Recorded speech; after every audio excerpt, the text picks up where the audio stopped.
Siamo con Maurizio Di Sarò del Comitato Equità Fiscale. Voi avete lanciato lo sciopero fiscale, perché? Nasce da un'esigenza di tutti i cittadini italiani, o perlomeno la maggior parte, perché purtroppo attualmente non si riesce più a far fronte alle esigenze dello Stato, a livello di tassazione, balzelli e quant'altro.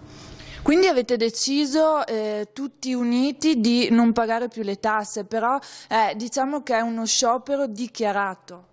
Chiaro, è uno sciopero dichiarato in base a un modulo che si fa quando si entra nel comitato, che poi questi moduli verranno consegnati all'ufficio centrale dell'Agenzia delle Entrate di Roma, dove i cittadini che avranno aderito saranno di conseguenza anche tutelati legalmente, perché dichiarano di non riuscire a far fronte ai pagamenti, non perché vogliano evadere nel modo più assoluto, ma perché purtroppo ormai i tempi sono cambiati e la tassazione, con gli aumenti che ha avuto negli ultimi anni, complice la crisi che ha abbassato anche il reddito delle famiglie e delle aziende, è papale che ormai non ce la fanno più.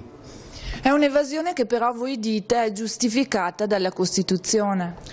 Certo, noi abbiamo gli articoli della Costituzione italiana, l'articolo 1 che dice che il Paese è fondato sul lavoro e attualmente mi sembra che questa sia pura utopia.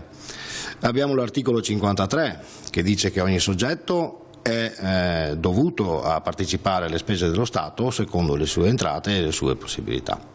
Abbiamo l'articolo 54 che dice che comunque in ogni caso nessuno è punibile nel caso non paghi le tasse per oggettive difficoltà economiche.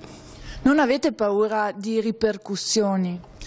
Diciamo che la paura delle ripercussioni c'è, ma soltanto a livello mentale, perché se parliamo che un uomo solo è attaccabile, se sono milioni di uomini, chiaramente l'unico risultato che puoi avere è quello di riuscire a portare lo Stato ad un tavolo di trattativa e lì ridiscutere un attimo la situazione ed il sistema.